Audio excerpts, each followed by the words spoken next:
అందరికీ నమస్కారం. నా పేరు రమ. అనుకోని బంధం 23వ భాగం. రచయిత సంజ గారు. నాకు ఇది కావాలని చేశారనిపిస్తోందన్నది. నాకు అదే డౌట్. నేను కనుక్కొని చెప్తా అన్నాడు. ఓకే, ఆఫీస్కి వెళ్ళాలా అన్నది. వెళ్ళాలి అన్నాడు రామ్. ఇద్దరూ కలిసి బయటకు వచ్చారు. రామ్ డైనింగ్ టేబుల్ దగ్గర కూర్చొని ఉన్నాడు. ఆద్య రామ్కి టిఫిన్ పెట్టింది. రామ్ తిన్న తర్వాత సావిత్రమ్మ గారికి చెప్పి ఆఫీస్కి వెళ్ళాడు. ఆద్య సావిత్రమ్మ గారికి కూడా టిఫిన్ పెట్టింది. తను తిన్న తర్వాత లక్ష్మికి వంశకి తీసుకొని వాళ్ళ రూమ్కి వెళ్ళింది. డోర్ కొట్టింది. వంశ్ వచ్చి తీశాడు. నువ్వేంట్రా ఇక్కడ?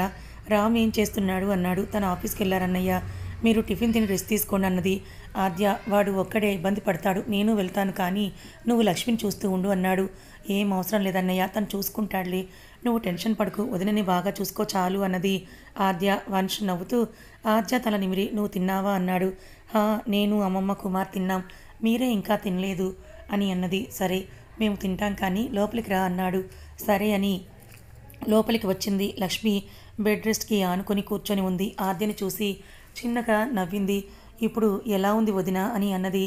ఆద్య బాగానే ఉన్నాన్రా, మీరు అందరూ ఉన్నారు కదా, ఇక నాకేమవుతుంది అని అన్నది లక్ష్మి. అలానే అంటావులే, మా అన్నయ్య నీ ఎంత కంగారు పెట్టేశావు అన్నది. అవునా అన్నది లక్ష్మి. నీకు తెలిసే కావాలని అలా అంటున్నావు కదా అన్నది ఆద్య. లక్ష్మి చిన్నగా నవ్వింది. వంశ్ టిఫిన్ పెట్టాడు. నేను తర్వాత తింటాను శ్రీ, ముందు నువ్వు తిను అన్నది. అదేం కుదరదు, ముందు తిను అన్నాడు నోటి దగ్గర పెడుతూ. ఇద్దరు తిన్న తర్వాత ప్లేట్ తీసుకొని ఆద్య వెళ్ళిపోయింది. వంశ్ లక్ష్మికి మెడిసిన్ ఇచ్చి బెడ్ మీద పడుకోబెట్టాడు. నువ్వు రెస్ట్ తీసుకో శ్రీ అన్నది లక్ష్మి. సరే అని లక్ష్మి పక్కనే పడుకున్నాడు. సత్య లక్ష్మి యాక్సిడెంట్ చేసిన వాళ్ళని కనిపెట్టే పనిలో ఉన్నాడు. మధ్యాహ్నం శాంతి గుర్తొచ్చి ఫోన్ చేశాడు. శాంతి ఫోన్ లిఫ్ట్ చేసి చెప్పండి అన్నది. ఏం చేస్తున్నావు అన్నాడు సత్య. ఆఫీస్కి వచ్చాను, లంచ్ టైం అయింది కదా, క్యాంటీన్కి వచ్చాను అన్నది. అవునా అన్నాడు. అవును, మీరు ఎందుకు కాల్ చేశారు అన్నది. నేను కాల్ చేయకూడదని ఏమైనా అనుకున్నావా అని అన్నాడు సత్య. అలా అని ఏం లేదు, మీరు బిజీగా ఉండి ఉంటారు కదా అందుకే అని అన్నది. నేను ఎంత బిజీగా ఉన్నా నా అన్న వాళ్ళని మాత్రం నేను అస్సలు మర్చిపోను అన్నాడు సత్య. ఇంతకీ మీరు తిన్నారా అని అడిగింది శాంతి. ఇంకా లేదు, ఒక కేసు స్టడీ చేస్తున్నా, ఈ లోపు నువ్వు గుర్తొచ్చి కాల్ చేశాను అని అన్నాడు. అవునా, అయితే తినండి అన్నది. సరే ఇంకా ఏంటి అని అన్నాడు.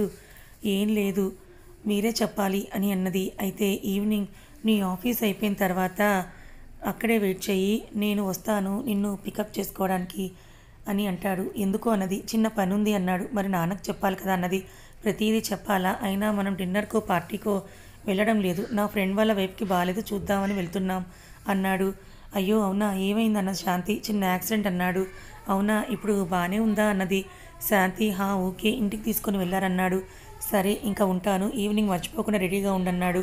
అలాగే ఉంటాను అండి, మీరు భోజనం చేయండి అన్నది. సరే బాయ్ అన్నాడు సత్య. బాయ్ అని కాల్ కట్ చేసింది. ఇక్కడ రామ్ ఆఫీస్కి వచ్చిన తర్వాత ఆలోచిస్తూ ఉన్నారు. ఎవరు ఈ పని చేశారు అని ఆలోచిస్తున్నాడు. వంశ్ అమ్మ నాన్న కాకుండా ఇంకెవరున్నారని ఆలోచిస్తూ ఉన్నాడు. ఎంత ఆలోచించినా కూడా వాళ్ళెవరు అనేది అర్థం కావడం లేదు. భోజనం టైంకి ఆద్య కాల్ చేసింది. హలో అన్నాడు రామ్. హలో కుమార్, భోజనం చేయి, డ్రైవర్కి ఇచ్చి పంపించాను అన్నది. సరే నువ్వు తిను అని ఉంటానని ఫోన్ పెట్టేసి డ్రైవర్ తెచ్చిన క్యారియర్ని తీసుకొని భోజనం చేసి తను వర్క్ చేసుకుంటూ ఉన్నాడు. ఇక్కడ సత్యకి లారీ డ్రైవర్ దొరికాడు. అతని తోటి కొట్టి బాగా ఎవరు యాక్సిడెంట్ చేయమని నీకు చెప్పారు అని అడిగాడు. నాకు తెలియదు సార్, వాళ్ళు ఎవరో అని అన్నది ఆ అమ్మాయి చెప్పింది అని అన్నాడు. అతను నువ్వు ఆ అమ్మాయిని చూసావా అన్నాడు సత్య. లేదు సార్, నాకు ఆ అమ్మాయి మాస్క్ వేసుకొని కనిపించింది, అలాగే ఫోన్ కూడా చేసిందన్నాడు. ఆ నెంబర్ ఇవ్వు అన్నాడు సత్య. అతను ఫోన్ ఇచ్చాడు. లాస్ట్ నెంబర్ అన్నాడు. సత్య ఫోన్ చెక్ చేసి నెంబర్ తీసుకొని కాల్ చేశాడు. స్విచ్ ఆఫ్ అని వచ్చింది. పిచ్చ కోపం వచ్చింది. ఆ డ్రైవర్ని కొట్టి బయటకు వచ్చి రామ్కి కాల్ చేశాడు. హలో అన్నాడు రామ్. ఏమైందన్నాడు. విషయం అంతా చెప్పాడు. అంటే చేసింది అమ్మాయి అని నువ్వు అనుకుంటున్నావా అన్నాడు. అవును, లారీ డ్రైవర్ చెప్పిన దాన్ని బట్టి చూస్తే అదే అనిపిస్తోందన్నాడు. సరే ట్రై చేయి అన్నాడు రామ్. ఓకే బాయ్ రా, వర్క్ ఉంది నాకు అని కట్ చేసి పనిలో బిజీ అయిపోయాడు. అలా ఈవినింగ్ వరకు వర్క్ చేసుకుంటూ ఉన్నాడు. ఈవినింగ్ శాంతి కాల్ చేయడంతో వెళ్ళాడు. ఓ సారీ, నా వర్క్లో ఉండి టైం చూడలేదు అన్నాడు. ఓకే పదండి వెళ్దాం అన్నది. ఇద్దరు కలిసి వెళ్తున్నారు. 2 రోజుల నుంచి లక్ష్మి కనిపించడం లేదు అన్నది డల్గా. మరి ఫోన్ చేయలేదా అన్నాడు సత్య. చేశాను, స్విచ్ ఆఫ్ వస్తోంది తన ఫోన్ అని అన్నది. సరే బాధపడుకు, నేను కనుక్కుంటానులే అన్నాడు. అలా ఇద్దరూ కలిసి వంశ్ వాళ్ళ ఇంటికి వచ్చారు. ఇక్కడికి ఎందుకు తీసుకొని వచ్చారు అని అడిగింది శాంతి. మీ ఫ్రెండ్ కనిపించలేదు అని బాధపడుతున్నావు కదా, అందుకే చూసి వెళ్దామని తీసుకొచ్చాను అన్నాడు సత్య. థ్యాంక్స్ అండి అని అన్నది శాంతి. సత్య శాంతిని చూసి పొట్టి థ్యాంక్సేనా, ఇంకేమీ లేదా అన్నాడు. మరి అన్నది శాంతి. ఒక హగ్ ఇవ్వచ్చు కదా అన్నాడు. పోండి అని లోపలికి వెళ్ళిపోయింది. అక్కడ ఆద్యని చూసి హగ్ చేసుకుని ఎలా ఉన్నావు అన్నది. బాగున్నా, నువ్వు అన్నది. సూపర్, ఎంగేజ్మెంట్కి ఎందుకు రాలేదు అన్నది శాంతి. అది కుదరలేదన్నది. సరే లక్ష్మి ఏది అన్నది ఆద్య. సత్యని చూసింది తెలియదు అని తలూపాడు. పైన ఉంది వెళ్ళండి అన్నది. అని వెళ్ళి డోర్ నాక్ చేసింది. వంశ్ ఓపెన్ చేసి శాంతిని చూసి నువ్వేంట్రా ఇక్కడ అన్నాడు. లక్ష్మిని చూసి 2 రోజులైంది, ఏమైంది తనకి అన్నది శాంతి. ఏం లేదురా అని దారిచ్చాడు. శాంతి వెళ్ళిన తర్వాత సత్యని చూసి నువ్వు రా అన్నాడు. ఇద్దరు లోపలికి వెళ్ళారు. లక్ష్మిని బెడ్ మీద చేతి కట్టుతో చూసి శాంతి కళ్ళల్లో నీళ్లు తిరిగాయి. లక్ష్మి ఏమైందని వెళ్ళి లక్ష్మి చేయి పట్టుకుని ఏడుస్తూనే ఉంది శాంతి. లక్ష్మి శాంతి చేయి పట్టుకొని నాకేం కాలేదురా, నువ్వెందుకు ఇంతలా బాధపడుతున్నావు, ప్లీజ్ నువ్వు ఏడిస్తే నాకు బాలేదు అని అన్నది. వంశ్ శాంతి భుజం మీద చెయ్యి వేశాడు. శాంతి వంశ్ పొట్టకి తలానించి అలాగే ఉంది. అబ్బా అన్నయ్య, దీన్ని ఎందుకు తీసుకొని వచ్చారు అన్నది. సారీ, మళ్ళీ ఇలా చెయ్యనులే అన్నాడు సత్య. లక్ష్మి పక్కన కూర్చొని ఇప్పుడు ఎలా ఉంది మా నీకు అని అన్నాడు సత్య. బాగానే ఉన్నానన్నయ్య నేను అని అన్నది. జాగ్రత్తగా ఉండాలి కదా మరి అని అన్నాడు సత్య. అది అనుకోకుండా అలా జరిగింది అన్నది. ఓకే అని అన్నాడు. శాంతిని చూసి ఇంకా వెళ్దామా అన్నాడు. అప్పుడైనా నేను రాను అన్నది. అదేంటి ఈవినింగ్ బయటికి వెళ్దామంటే రానన్నావు, తీరా వచ్చాక రావా అన్నాడు. మీరు లక్ష్మి దగ్గరకని చెప్పలేదు కదా అన్నది శాంతి కూడా. అబ్బో అన్నాడు. అప్పుడే సత్యకి ఫోన్ రావడంతో లిఫ్ట్ చేసి చెప్పండి అన్నాడు. సార్, మీరు లక్ష్మి గారి యాక్సిడెంట్ గురించి ఎంక్వైరీ తెలుసుకోమని చెప్పారు కదా అన్నయ్య అన్నాడు. ఏమైంది ఇప్పుడు అన్నాడు. బాల్కనీలోకి వెళ్ళి అది రీటా అనే ఆమె ఉందని అనుమానం అన్నాడు. అతను నేను చూసుకుంటానని ఫోన్ పెట్టేసి లోపలికి వచ్చాడు. అప్పుడే అక్కడికి వచ్చిన రామ్ని చూశాడు సత్య. ఏమైందని సైగ చేశాడు. రామ్ తర్వాత చెప్తా అన్నాడు. సరేనని లక్ష్మిని చూసి ఎలా ఉందిరా అన్నాడు. బాగున్నాను అని అన్నది. సరే రెస్ట్ తీసుకో అని మీరు రండి మనం కిందకి వెళ్దాం అన్నాడు. శాంతిని సత్యని చూసి సత్య సరేరా బాయ్ అని బయటకు వచ్చాడు. శాంతి కాసేపు ఉండొచ్చింది. శాంతి హాల్లో ఉన్న సావిత్రమ్మ గారితో మాట్లాడుతూ ఉంది. ఆద్యని చూసి పెళ్ళికైనా రావాలన్నది. వస్తాను కంపల్సరీ అన్నది. ఇంకా ఏంటి అని వీళ్ళు మాట్లాడుకుంటూ ఉన్నారు. వంశ్ లక్ష్మి పక్కన కూర్చొని నొప్పిగా ఉందా మహా అన్నాడు. శ్రీ, ఇప్పటికీ ఎన్నిసార్లు అడిగావు, లెక్కుందా నీకు అన్నది. ఏమో అన్నాడు. ఎందుకింత వీక్ అవుతావు అని అన్నది. లక్ష్మి వంశ్ చెయ్యి పట్టుకొని నిన్ను ఇలా చూస్తూ ఉంటే నాకు చాలా కష్టంగా ఉంది మహా అన్నాడు. ప్లీజ్ శ్రీ, నువ్వు ఇలా ఉంటే నాకు గిల్టీగా ఉంది చూడటానికి, నా వల్లే అని అన్నది. కాసేపు అలా బయటికి వెళ్ళు శ్రీ, అన్నయ్య వాళ్ళు ఉన్నారు కదా అన్నది. పర్వాలేదులే అన్నాడు. వెళ్ళు శ్రీ, ఇక్కడే ఉంటే నువ్వు ఇలాగే ఉంటావు, వెళ్ళి ఆఫీస్లో ఏమైందో తెలుసుకోపో అన్నది. వంశ్ సరేనని తను రామ్ వాళ్ళ దగ్గరికి వెళ్ళాడు. ఇక్కడ సత్య దీనికి కారణం ఒకరని అనుకుంటున్నానని అన్నాడు. ఎవరు అన్నాడు రామ్. రీటా అన్నాడు సత్య. ఏం చేస్తున్నారు ఇక్కడ అన్నాడు వంశ్. నథింగ్ అన్నారు ఇద్దరు. ఏంటి ఏదో సీరియస్గా మాట్లాడుతూ ఉన్నారు అన్నాడు. ఏం లేదు అన్నారు. సరే పదండి లోపలికి వెళ్దామని ముగ్గురు కలిసి వెళ్ళారు. అమ్మ వినలేదని ఊపిరి పీల్చుకొని వంశ్ వెనకే వెళ్ళారు వాళ్ళిద్దరూ కూడా. ముగ్గురు కలిసి లోపలికి వెళ్ళారు. అక్కడ ఉన్న సావిత్రమ్మ గారు వీళ్ళతో మాట్లాడుతూ ఉన్నారు. ఏంట్రా సత్య, పెళ్ళి ఎప్పుడు అనుకున్నారు అని అన్నారు. తొందరలోనే ఉంది, మీరు ఈసారి అస్సలు మిస్ అయితే నేను ఊరుకోను అని అన్నాడు. తప్పకుండా వస్తానులేరా నీ పెళ్ళికి అని అన్నారు ఆవిడ. ఆద్య అందరికీ కాఫీ ఇచ్చింది. అది తీసుకొని థ్యాంక్స్ అని అన్నాడు సత్య. వంశ్ రామ్ సత్యలు సైగ చేసుకోవడం చూశాడు. ఏమైంది వీళ్ళకి, ఏదో నా దగ్గర దాస్తున్నట్టున్నారు, అదేంటో తెలుసుకోవాలి అని అనుకున్నాడు వంశ్ వాళ్ళిద్దరినే చూస్తూ. కాఫీ తాగిన తర్వాత వంశ్ లేచి సత్యారామ్ నాతో రండి మీరు అని అంటూ అక్కడే ఉన్న గెస్ట్ రూమ్లోకి వెళ్ళారు. ఇద్దరు ఒకరిని ఒకరు చూసుకొని లోపలికి వెళ్ళారు. వంశ్ డోర్ లాక్ చేసి బెడ్ మీద కూర్చొని ఏం జరిగింది అన్నాడు. ఏం జరగడం ఏంటి అన్నారు ఇద్దరు. మర్యాదగా విషయం ఏంటో చెప్పండి లేదా అన్నాడు సీరియస్గా. ఏ విషయం అన్నాడు రామ్. మీరు టెన్షన్ పడుతున్న విషయం అన్నాడు వంశ్. అదేం లేదు అన్నాడు రామ్. నేను 5 కౌంట్ చేస్తాను, మీరు చెప్పకపోతే నేను కోటింగ్ స్టార్ట్ చేస్తానన్నాడు. అమ్మో అనుకున్నారు వాళ్ళిద్దరూ. వంశ్ కొట్టాడంటే అంతే సంగతి అని అనుకుంటూ 1 2 అని ఆపేసి ఇద్దరిని చూసి 3 అన్నాడు. అయినా ఇద్దరు సైలెంట్గానే ఉన్నారు. 4 అన్నాడు సత్య. ఇంకా దాయడం ఎందుకులే అని. అది లక్ష్మి యాక్సిడెంట్ అన్నాడు. వాట్ అన్నాడు. లక్ష్మికి యాక్సిడెంట్ కావాలని చేశారు అన్నాడు. నిజమా అన్నాడు. అవును అన్నాడు సత్య. ఎవరు చేశారు అన్నాడు వంశ్ సీరియస్గా. రీటా అని డౌట్ అన్నాడు. రీటా అనుకొని తన పని అని 99% నాకు నమ్మకం అన్నాడు వంశ్. ఎలా చెప్తున్నావు అన్నాడు సత్య. అది లక్ష్మి యాక్సిడెంట్కి 2 రోజుల ముందు రీటా వచ్చి నన్ను కలిసింది అన్నాడు. వాట్ అని అన్నాడు రామ్. అని అన్నాడు వంశ్. మరి నాకు చెప్పలేదేంటి నువ్వు అని అన్నాడు. అది అంత ఇంపార్టెంట్ అని అనుకోలేదన్నాడు వంశ్. ఏం జరిగింది అసలు అని అన్నాడు సత్య.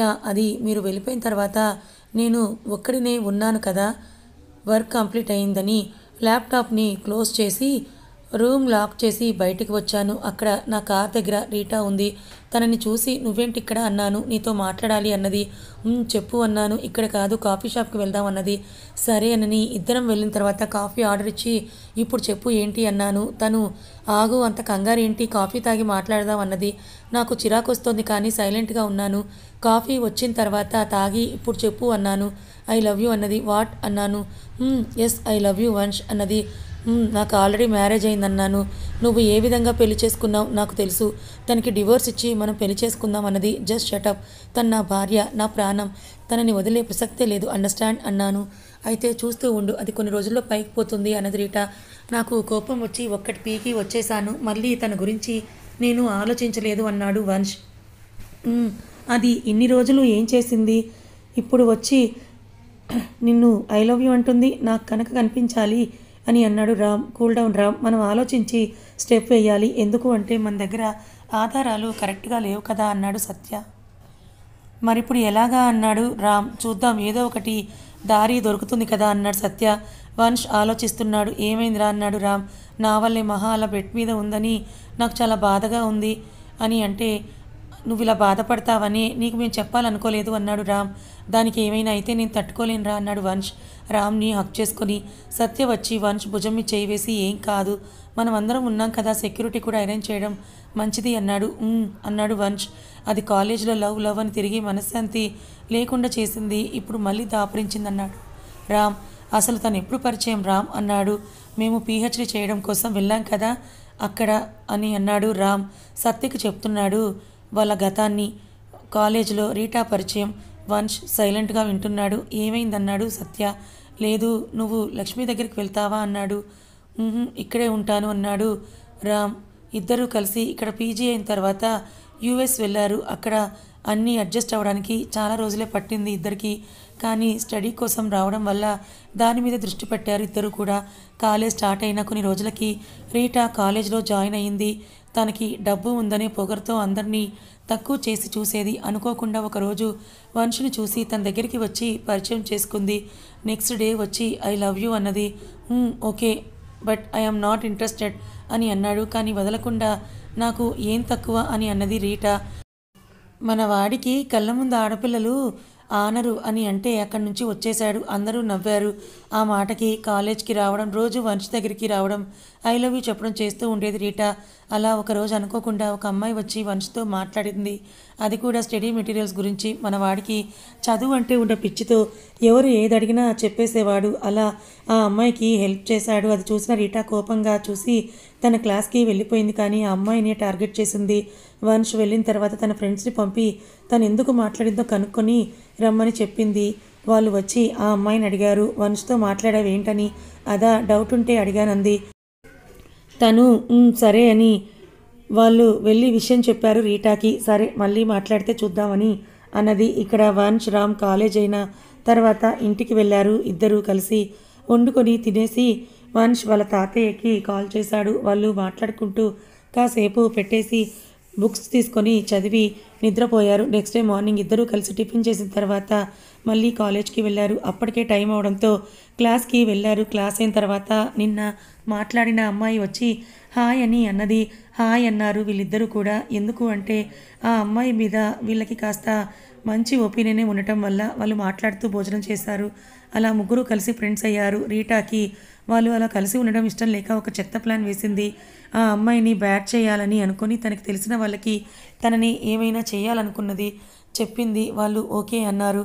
వంశ్ రామ్ ఇంటికి వెళ్ళిన తర్వాత అమ్మాయి ఇంటికి వెళ్తుంటే ఇద్దరు అబ్బాయిలు వచ్చి తనని ఎక్కడ పడితే అక్కడ టచ్ చేసేవాళ్ళు. ఇంకా ఫొటోస్ తీసుకొని కూడా వెళ్ళారు. ఆ అమ్మాయి చిరాగ్గా ఇంటికి వెళ్ళి ఫ్రెష్ అయ్యి భోజనం చేసి కాసేపు బుక్స్ తీసి చదివి పక్కన పెట్టేసి నిద్రపోయింది. నెక్స్ట్ డే తన జీవితం తలక్రిందులవుతుందని తెలియక హ్యాపీగా నిద్రపోయింది. నెక్స్ట్ డే మార్నింగ్ వంశ్ రామ్కి చిన్న పని ఉందని కాలేజ్కి లేట్గా వెళ్ళాలనుకున్నారు. ఆ అమ్మాయి కూడా ఫ్రెష్ అయ్యి కాలేజ్కి వెళ్ళింది. అందరూ తనని వింతగా చూడటం మొదలుపెట్టారు. ఏమైందనుకొని తన ఫ్రెండ్ దగ్గరికి వెళ్ళి ఏమైందని అడిగింది. ఆమె విషయం అంతా చెప్పేసరికి తను కూడా అక్కడికి వెళ్ళి చూసింది. తను బయటికి వచ్చి అక్కడ గోడలకు అంటించిన పోస్టర్స్ అన్నీ కూడా చూసి షాక్ అయ్యింది. తను ఏడుస్తూ ఉంటే అక్కడే ఉన్న కొందరు అబ్బాయిలు ఎంతమందితో వెళ్ళావు నువ్వు, మాతో కూడా రావచ్చు కదా అని అంటూ ఆమెని అడగటంతో ఆ అమ్మాయి ఇంకా వాళ్ళ మాటల్ని విని తట్టుకోలేక కాలేజ్ బిల్డింగ్ ఎక్కి కిందకి దూకింది.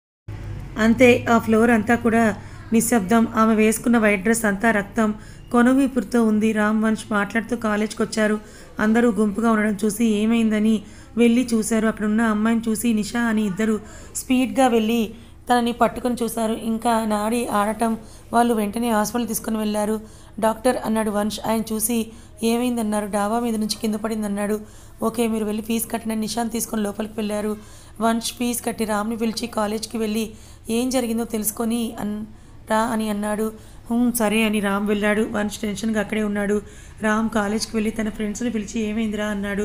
వాళ్ళు ఫొటోస్ చూపించారు. అవి నిషా ఎవరినో హక్ చేసుకున్న ఫొటోస్, అలాగే కిస్ చేసిన ఫొటోస్ అక్కడ పెట్టున్నాయి. అవి చూసి కోపంగా అవన్నీ తీసేసి ఎవర్రా చేశారని ఆలోచిస్తూ ఉన్నాడు రామ్. అందరూ చూసి ఎవరు చేశారు ఈ పని అని అన్నాడు. అందరూ కూడా సైలెంట్గా ఉన్నారు. కాసేపటికి క్లాస్కి టైం అవడంతో అందరూ వెళ్ళిపోయారు. అందులో ఒకడు వచ్చి అన్నా అని అన్నాడు. ఏంటి అన్నాడు రామ్. అన్నా, ఈ పని వాళ్ళు చేశారన్నా అని ఒక ఇద్దరిని చూపించాడు. వాడు నీకెలా తెలుసు అని అన్నాడు రామ్. నేను ఇక్కడే ఈ హాస్టల్లోనే ఉంటానన్నా. మార్నింగ్ పని ఉండి బయటికి వెళ్ళి వస్తూ ఉంటే వీళ్ళందరూ కలిసి ఈ పోస్టర్స్ అంటిస్తూ ఉన్నారు అని అన్నాడు. ఓకే, థ్యాంక్స్ రా, ఇంకా నువ్వు క్లాస్కి వెళ్ళని అన్నాడు రామ్. వాళ్ళిద్దరిని పట్టుకొని బయటకు తీసుకొని వచ్చి ఇష్టం వచ్చినట్టు కొడుతూ ఎందుకు చేశారు ఇలా మీరు అని అన్నాడు. వాళ్ళు మేమేం చేశామన్నారు. మీరేం చేశారో మీకు తెలుసు, కానీ ఎందుకు ఇలా చేశారో చెప్పండి అన్నాడు రామ్. మేమేమీ చేయలేదన్నాడు ఒకడు. అయితే పోలీస్ కంప్లైంట్ ఇస్తాను, వాళ్ళే చూసుకుంటారు అన్నాడు రామ్. వద్దు వద్దు, చెప్తాను, వేరే వాళ్ళు చెప్పు ఎందుకు చేశారు ఇలా అని అన్నాడు. అది రీటా చేయమని చెప్పింది అన్నాడు. ఎందుకు అని అన్నాడు రామ్. అది తను వంశ్కి దగ్గరవుతుందని భయం అని అన్నాడు వాడు. అంటే వాడితో ఎంతమంది మాట్లాడితే అంతమందిని ఇలాగే చేస్తుందా అన్నాడు రామ్. అవును చేస్తుంది, తను కావాలనుకున్న దానికోసం ఎంత దూరమైనా వెళ్తుంది అని అన్నాడు వాడు. చెప్తా అని రామ్ అంబులెన్స్కి కాల్ చేసి తను వంశ్ దగ్గరికి వెళ్ళాడు. ఇక్కడ నిషా పరిస్థితి క్రిటికల్గా ఉంది, ఏమైందన్నాడు వంశ్. రామ్ మొత్తం కూడా చేసిందంతా రీటా అని చెప్పాడు. చెప్తా దాని పని అని సైలెంట్గా కూర్చున్నాడు. కాసేపటికి డాక్టర్లు వచ్చి ఆమెని చెక్ చేసి సారీ మిస్టర్, తను కోమాలోకి వెళ్ళిపోయింది, ఎప్పుడు స్పృహలోకి వస్తుందో చెప్పలేమని అన్నారు. ఆ మాట విని వంశ్ రామ్లు ఇద్దరు కూడా చాలా బాధపడుతూ ఉన్నారు. తనని ఇంటికి షిఫ్ట్ చేయండి డాక్టర్ అని అన్నాడు వంశ్. సరే అని ఫార్మాలిటీస్ అన్నీ కూడా పూర్తి చేసి నిషాని వాళ్ళ ఇంటి దగ్గరికి తీసుకొని వెళ్ళారు. వాళ్ళ అమ్మ అది చూసి ఏమైందని అడుగుతూ బాధపడుతుంది. రామ్ వంశ్ తనని రూమ్లో పడుకోబెట్టి తన రూమ్ను ఒక హాస్పిటల్ రూమ్లాగా మార్చేశారు. నిషా వాళ్ళ అమ్మ ఏమైందన్నారు. యాక్సిడెంట్ ఆంటీ, తను కోమాలో ఉంది, కొన్ని రోజుల్లో తనకు స్పృహ వస్తుంది, మీరు జాగ్రత్తగా చూసుకోవాలి అని అన్నాడు రామ్. ఆవిడ అలాగే అన్నారు. వంశ్ డాక్టర్ని మాట్లాడాడు. రోజు వచ్చి చెక్ చేసేలా. ఇద్దరూ కలిసి కాలేజ్కి వెళ్ళి రీటాని డీటెయిల్స్ అన్నీ తెలుసుకొని వాళ్ళ నాన్నకి ఫోన్ చేశారు కాలేజ్కి రమ్మని. ఆయన వచ్చేసరికి బ్రేక్ టైం అవడంతో వంశ్ రీటా దగ్గరికి వెళ్ళి చేయి పట్టుకొని బయటకి ఈడ్చుకొని వచ్చి గ్రౌండ్లో ఫోర్స్గా వదిలేశాడు. వెళ్ళి బెంచ్కి తగిలింది రీటా. కాసేపటికి తేరుకొని ఏం చేస్తున్నావు వంశ్ అన్నది. నువ్వు చేసింది కూడా ఇలాంటిదే కదా అన్నాడు. నేనేం చేశాను అన్నది. ఏం చేశావా? నిషాని అందరి ముందు బ్యాట్ చేయాలనుకోవడం నిజం కాదా అన్నాడు. నేను అలా చేయలేదు అన్నది. అవునా, నీకు హెల్ప్ చేసిన వాళ్ళు ఆల్రెడీ హాస్పిటల్లో పడి ఉన్నారు అన్నాడు వంశ్. అయ్యో నేనేం చెయ్యలేదు అని అన్నది రీటా. చెయ్యలేదు కదా, ఆగు వస్తున్నారు వాళ్ళు, అడిగితే అప్పుడు నువ్వే చెప్తావు అని అన్నాడు వంశ్. ఎవరు వస్తున్నారు అన్నది రీటా. అప్పటికే అక్కడికి కాలేజీలో ఉన్న స్టూడెంట్స్ అందరూ కూడా అక్కడికి చేరుకున్నారు. ప్రిన్సిపల్ వచ్చి ఏంటి వంశ్ ఇది అని అన్నారు. మీరు మాట్లాడకండి సార్, మార్నింగ్ నిషా చావు బ్రతుకుల మధ్య ఉంటే అసలు మీరెవరైనా ఏమైనా పట్టించుకున్నారా అని అడిగాడు. కనీసం ఒక్కరు కూడా హాస్పిటల్లో జాయిన్ చేయలేదు, ఇప్పుడు మాట్లాడే రైట్ మీకు లేదు అన్నాడు. ప్రిన్సిపల్ సైలెంట్ అయ్యాడు. తనది తప్పు అని రీటా భయంగా చూస్తోంది. ఎవరు వస్తోందని రీటా వాళ్ళ నాన్న వచ్చి అక్కడ ఉన్న రీటాని చూసి పైకి లేపి 2 చెంపలు వాయించారు. డాడీ అన్నది రీటా. నోరు తెరవకు, అంత నీచానికి ఒడిగట్టావు, నీ వల్ల ఒక అమ్మాయి ప్రాణాలు పోయాయన్నారు. డాడ్ నేనేం చేయలేదన్నది. అవునా అని తన ఫ్రెండ్ అయిన రమ్యని పిలిచి ఈ పని చేసింది ఎవరు అన్నారు. ఆ అమ్మాయి సైలెంట్గా ఉంది. చెప్పు, నువ్వు నిజం చెప్తే ఓకే, లేదా నా కూతురుతో పాటు నువ్వు కూడా జైల్లో ఉంటావు అని అన్నారు. వద్దంకుల్, నేను ఎంత వద్దని చెప్పినా రీటాని పనిచేసింది. నిషా వన్స్తో క్లోజ్గా ఉందని ఇలా చేసింది అన్నది రమ్య. ఇప్పుడు చెప్పు, నువ్వు చేయలేదా అని అన్నారు ఆయన. రీటా ఫాదర్ వచ్చి వంశ్కి సారీ చెప్పి రీటా టీసీ తీసుకుని వెళ్ళిపోయారు. రీటా మాత్రం కోపంగా చూస్తూ వెళ్ళింది. అదే లాస్ట్, మళ్ళీ తనని చూడలేదు అని అన్నాడు రామ్. కథ ఇంకా ఉంది. మరి ఈ రీటా వల్ల లక్ష్మి ప్రాణాలకి ప్రమాదం ఏర్పడనుందా? మరి వంశ్ రాములు లక్ష్మిని ఎలా కాపాడుకోబోతున్నారు? తెలుసుకోవాలనుకుంటే ఛానల్ని ఫాలో అవ్వండి. కథ నచ్చితే లైక్ చేయండి, మరికొంతమందికి షేర్ చేయండి. ఇలాంటి మరిన్ని మంచి కథల కోసం మన ఛానల్ని సబ్స్క్రైబ్ చేసుకోండి. Thank you so much for watching.